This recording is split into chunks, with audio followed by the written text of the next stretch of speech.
మా ఇంటి దగ్గర బంగినపల్లి మామిడి మొక్క వేసామండి. ఇది చెట్టును ముగ్గిన పండు అండి. చూడండి, న్యాచురల్గా దానికి అదిగా కలర్ వచ్చింది.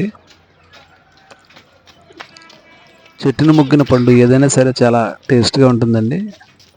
ఇదిగోండి, న్యాచురల్గా చెట్టును ముగ్గిన పండు ఈ రకంగా కలర్ రావాలంటే ముందు లోపల కాయ అంతా ముగ్గిన తర్వాత కలర్ వస్తుందండి. చాలా అంటే చాలా టేస్టీగా ఉంది. మీ ఇంటి దగ్గర ఖాళీ ఉన్నట్లయితే ఇలాంటి ఫ్రూట్స్ మొక్కలు వేసుకుంటారని